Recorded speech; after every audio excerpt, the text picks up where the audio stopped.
Para romo, suster, frater, bapak, ibu, saudara-saudari yang terkasih,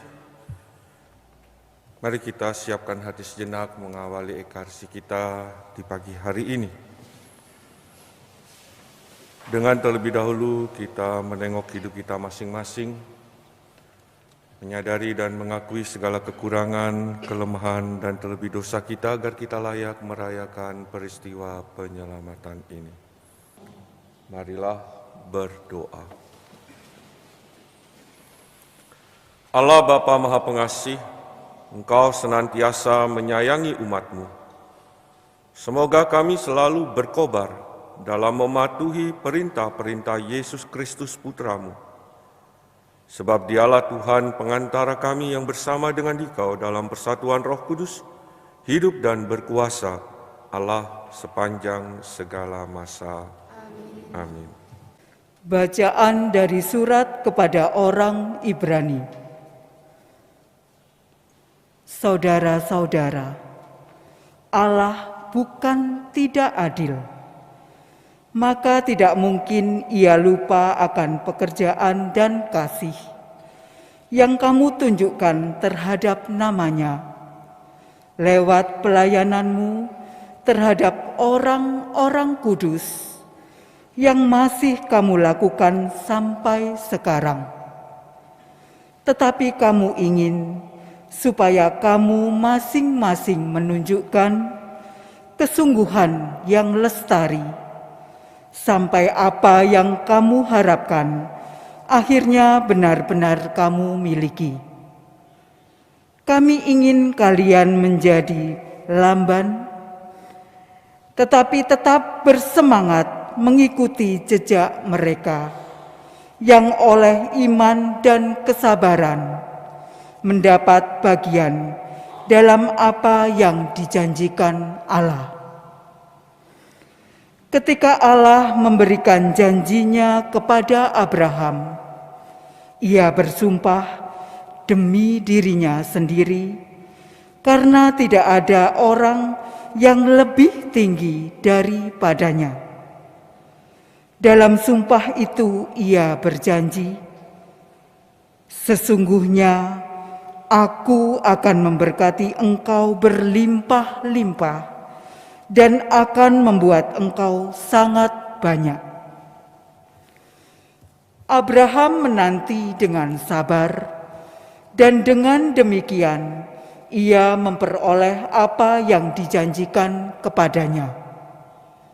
Kalau orang bersumpah, ia bersumpah demi orang yang lebih tinggi, dan baginya sumpah itu menjadi suatu pengukuhan yang mengakhiri segala kesangsian. Karena itu, untuk lebih meyakinkan mereka yang berhak menerima janji, dan supaya mereka benar-benar percaya akan putusannya, Allah mengikat dirinya dengan sumpah. Kedua kenyataan ini, janji dan sumpah, tidak berubah-ubah. Dan tentang ini, Allah tidak mungkin berdusta. Jadi maksud Allah mengikat janji dengan sumpah ialah supaya kita yang mencari perlindungan beroleh dorongan yang kuat bahwa kita akan menjangkau pengharapan yang terletak di depan kita. Pengharapan itu adalah sauh yang kuat dan aman bagi jiwa kita. Sauh yang telah dilabuhkan sampai ke belakang tabir, di mana Yesus telah masuk sebagai perintis bagi kita, yakni ketika Ia menurut tata imamat Melkisedek menjadi imam agung untuk selama-lamanya. Demikianlah sabda Tuhan. Tuhan selamanya ingat akan perjanjiannya. Tuhan selamanya ingat akan perjanjiannya. Aku bersyukur kepada Tuhan dengan segenap hati dalam lingkungan orang-orang benar dan di tengah jemaat. Besarlah perbuatan-perbuatan Tuhan, layak diselidiki oleh semua orang yang menyukainya. Tuhan selamanya ingat akan perjanjiannya. Perbuatan-perbuatannya yang ajaib dijadikan peringatan. Tuhan itu pengasih dan penyayang. Kepada orang takwa diberikannya rejeki. Selama-lamanya ia ingat akan perjanjiannya. Tuhan selamanya ingat akan perjanjiannya. Ia memberikan kebebasan kepada umatnya. Ia menetapkan perjanjian untuk selama-lamanya. Kudus dan dahsyatlah namanya. Dia akan disanjung sepanjang masa. Tuhan selamanya ingat akan perjanjiannya.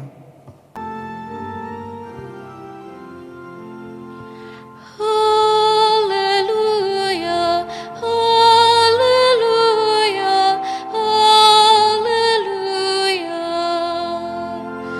Haleluya, haleluya.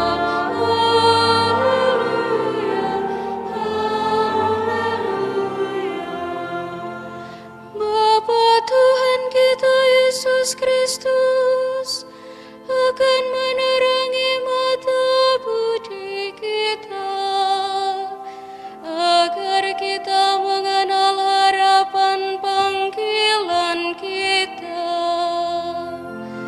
Haleluya, haleluya, haleluya. Tuhan bersamamu. Inilah Injil suci menurut Markus.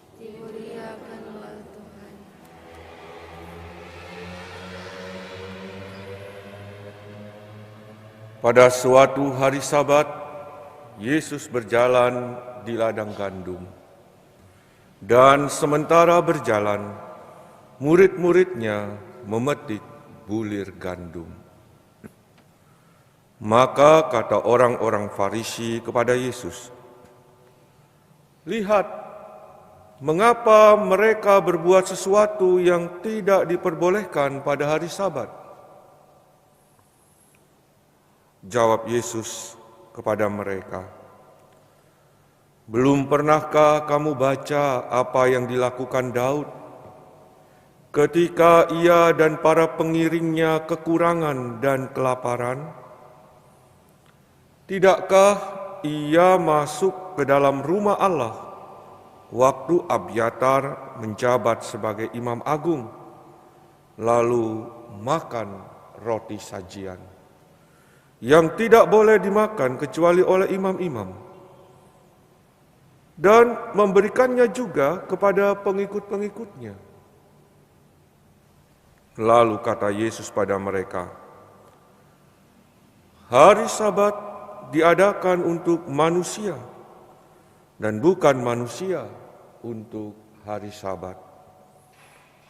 Jadi, Anak Manusia adalah Tuhan juga atas hari Sabat."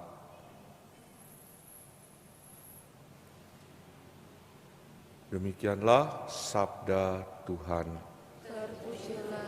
Saudara-saudari yang terkasih, dalam pengalaman pergaulan hidup sehari-hari, tak jarang prasangka dan opini itu sering menyesatkan. Apalagi kalau disertai dengan prinsip suka atau tidak suka pada seseorang. Melalui Injil yang baru saja kita dengarkan, Yesus mau memperbaharui pemahaman kita dalam memaknai aturan atau hukum. Bukan karena opini atau prasangka, tapi karena kesadaran diri sendiri. Hari Sabat diadakan untuk manusia dan bukan manusia untuk hari Sabat. Bahkan Yesus melanjutkan dengan tegas bahwa Dia adalah Tuhan atas hari Sabat. Apakah maknanya ini bagi kita?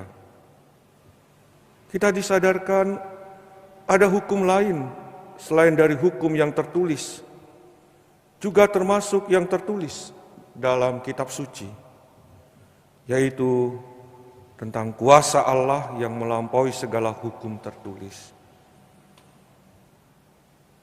Karena manusia diciptakan Allah dengan kuasanya sebagai ciptaan yang paling sempurna dari ciptaan yang lain, maka harkat dan martabat hidup manusia menjadi nilai tertinggi.